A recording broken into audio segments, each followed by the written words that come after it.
நல்ல மசாலா வாசனையோட திக்கான கிரேவி, தேங்காய் அந்த மசாலாலாம் அரைச்சு சேர்த்த டேஸ்ட்டோட ரைஸில பெசஞ்சு சாப்பிடும்போது ரொம்பவே நல்லா இருக்குங்க. கண்டிப்பா வந்து ட்ரை பண்ணி பாருங்க. இட்லி, தோசை, சப்பாத்திக்கும் நல்லாயிருக்கும். இதில இந்த மசாலா நம்ம அரைக்க போறது தான் டேஸ்ட் குடுக்கறது. 1 ஸ்பூன் எண்ணெயில ஒரு 15 பல் சின்ன வெங்காயமும், பட்டை, கிராம்பு, ஏலக்காய் 2, 2 சேர்த்துட்டு, தேங்காய் ஒரு 2 கை சேர்க்கிறேன். அதாவது ஒரு 1/4 மூடி தேங்காய் இருக்கும். ஜஸ்ட் இப்படி அள்ளி போட்டிருக்கேன். இந்த ஈரப்பதம் போன அப்புறமா, மசாலாவும் இதிலேயே சேர்த்துறணும். இந்த மசாலா வந்து நம்ம அதாவது இந்த தேங்காய் இதெல்லாம் மசாலா வந்து நீங்க கொண்ட கிரேவிக்கு கூட ட்ரை பண்ணி பாருங்க. கேரளா ஸ்டைலலாம் இந்த மாரி தேங்காய், இந்த மசாலாலாம் ஆட் பண்றது தான் யூனிக்கான டேஸ்ட் குடுக்கும். தேங்காய், அப்புறம் நம்ம வந்து 2 ஸ்பூன் மிளகாத்தூள், 3 ஸ்பூன் தனியாத்தூள், 1/2 ஸ்பூன் மஞ்சள் தூள், 1 ஸ்பூன் கரம் மசாலா தூள், கொஞ்சமா சீரகத்தூளும் சேர்த்துக்கலாம். சேர்த்துட்டு இந்த மசாலா வந்து ஜஸ்ட் ரோஸ்ட் பண்ணணும். அந்த தேங்காய், அந்த மசாலாவோட ரோஸ்ட் பண்ணி எடுத்து வச்சு தனியா அரைச்சுக்கோங்க. இதுதாங்க இந்த குழம்புக்கே டேஸ்ட் குடுக்கறது. இப்ப தனியா எடுத்துட்டு, திரும்பியும் அதே பேன்ல எண்ணெய் சேர்த்து கடுகு. கடுகு வந்து நல்லா பொரியணும். பொரிஞ்ச அப்புறமா சீரகம், உளுத்தம் பருப்பு சேர்த்துட்டு, கருவேப்பிலை கொஞ்சம் சேர்த்துக்கலாம். இஞ்சி, பூண்டு தட்டி வச்சிருக்கேன். அந்த இஞ்சி, பூண்டு தட்டுனது சேர்த்தீங்கன்னா, அது ஒரு யூனிக்கான டேஸ்ட் குடுக்கும். ஃப்ளேவர் நல்லா வரும். எண்ணெயில அந்த இஞ்சி, பூண்டு வறுபட்டதும், கருவேப்பிலை, அப்புறம் ஒரு பெரிய வெங்காயம். நான் வந்து 2 மீடியம் சைஸ் வெங்காயம் அளவுக்கு எடுத்துக்கலாம். உங்களுக்கு குழம்பு எவ்வளோ தேவையோ அவ்வளோ வெங்காயம். வெங்காயம் சேர்த்துட்டு, அது நல்லா வதங்குன அப்புறமா, தக்காளி வந்து ஒரு மீடியம் சைஸ்ல அதேபோல ஒரு 2 1/2 தக்காளி அரைச்சு சேர்த்துருக்கேன். தக்காளியும் நல்லா வதங்கணும். எப்பவுமே இந்த தக்காளி, வெங்காயம் வதங்குனா தான் குழம்பு வந்து நல்லாருக்கும். அது வந்து நம்ம அவசரமா வதக்கிட்டோம், சரியா வேகல அப்டின்னா, அது ஒரு மாரி பச்சை வாசனை வரும். அதனால இந்த தக்காளி எல்லாம் நல்லா வதங்குறதுக்கு, கொஞ்சமா உப்பு, மஞ்சள்தூள் போட்டு லோ ஃப்ளேம்ல நல்லா எண்ணெய் பிரிஞ்சு வரட்டும்.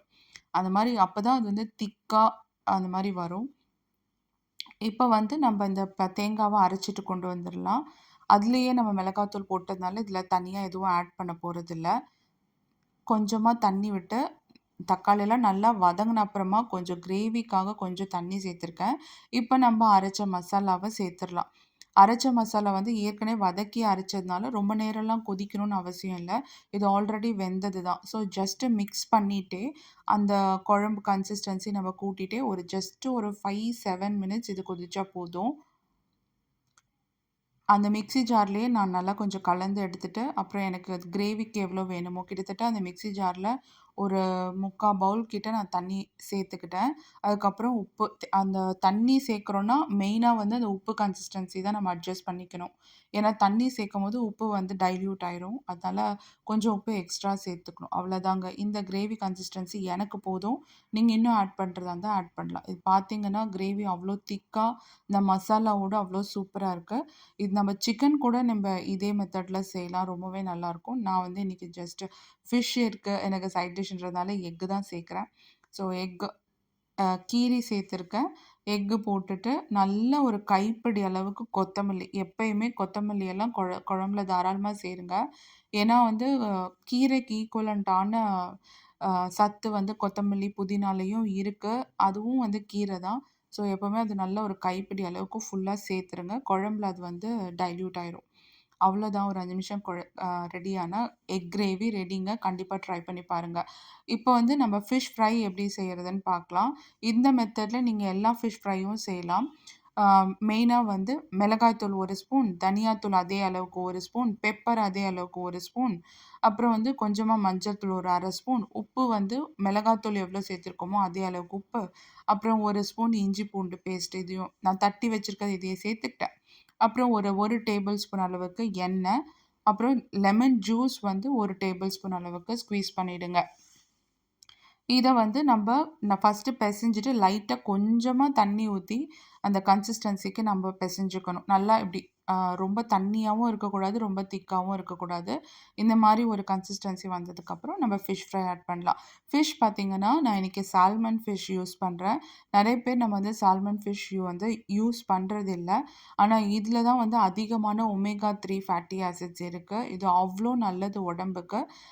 இத ஃப்ரை பண்ணணும்னு அவசியம் இல்ல. நீங்க குழம்பு இல்லன்னா வந்து மைக்ரோவேவ்ல கூட ஜஸ்ட் லெமன், பெப்பர், சால்ட் போட்டு இத சாப்பிடலாம். பட் இது ரொம்ப ரொம்ப ஹெல்த்திங்க. இது வந்து தோலோட சாப்பிடலாம் இந்த மீன. எண்ணெய் வந்து கம்மியா சேர்த்துக்கங்க. ஏன்னா, இந்த மீனே வந்து ரொம்ப ஹை ஃபேட் இருக்கறனால அதுவே நெறைய எண்ணெய் விடும். அதனால எப்பவுமே சால்மன் ஃபிஷ் ஃப்ரை பண்ணும்போதெல்லாம் எண்ணெய் ரொம்ப லிமிட்டடா சேர்த்துக்கணும். 2 பக்கமும் நீங்க இந்த மாரி ஃப்ரை பண்ணி எடுத்துக்கலாம். ஃபிஷ் ஃப்ரைல பார்த்தீங்கன்னா, நெறைய பேர் பண்ற மிஸ்டேக் வந்து அந்த பெசையும்போது கொஞ்சம் அந்த திக்கா அது பெசையணும் அவ்வளோதான். உப்பு கரெக்ட்டா போட்டுட்டோம்னா, டேஸ்ட்டு சூப்பரா வரும். ஸோ, இன்னைக்கு வந்து என்னோட வீட்ல ஜஸ்ட் ரைஸ், சுட சுட சாதம், அப்புறம் எக் கிரேவி பண்ணியிருக்கேன். குக்கும்பர் வச்சேன். எப்பவுமே ஒரு பொரியல் செய்யறது நல்லது தாங்க. பொரியல் இல்லன்னா அட்லீஸ்ட் குக்கும்பராவது சாலட் மாரி சேர்த்துக்கலாம். அப்புறம் கூட ஃபிஷ் ஃப்ரை. வீடியோ புடிச்சிருந்தா மறக்காம லைக் பண்ணி, சப்ஸ்கிரைப் பண்ணி உங்க ஃப்ரெண்ட்ஸ்க்கும் ஷேர் பண்ணுங்க. பாய்.